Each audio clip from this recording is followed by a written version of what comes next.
Salamlar. Biz bugün Strasburqdan, Avropa Şurası Parlament Assambleyasından sizlərə səslənirik və Azərbaycanda olan hadisələr ciddi narahatlıqlar doğurur.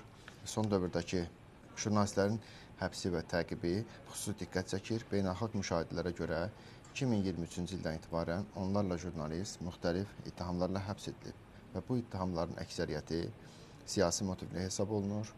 Bir çox hallarda jurnalistlər qaçaqmalçılıq, vergi pozuntuları və ya digər iqtisadi cinayətlərdə ittiham edilir.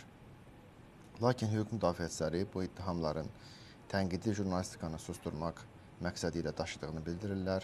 Həbs edilən media nümayəndələrinin bir qismi uzun müddətli həbs cəzasına məhkum edilibdir.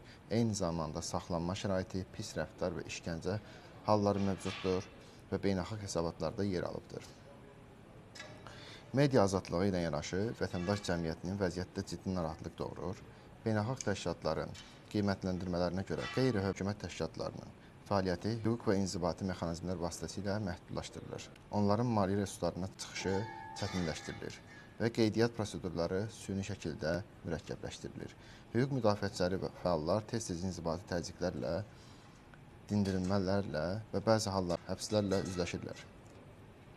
Siyasi müxalifət nümayəndələrinin də oxşar şəkildə təqib edildiyi, sərbəst toplaşma azadlığının praktiki olaraq məhdudlaşdırıldığı və seçki rəqabətinin olmadığı mühitinin formalaşdığı qeyd olunur.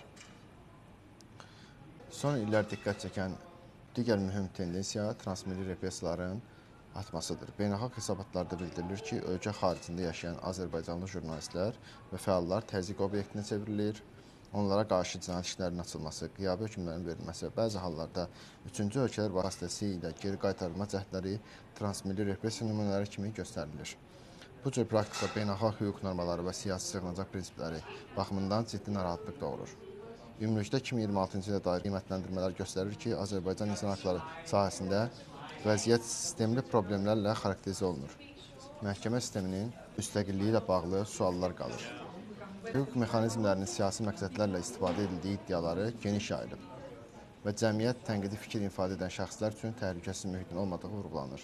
Beynəlxalq təşkilatların yekun nəticələrinə görə mövcud tendensiya ölkədə demokratik institutların zəiflədiyini və fundamental hüquq və azadlıqların təmininə ciddi çatışmazlıqların davam etdiyini göstərir.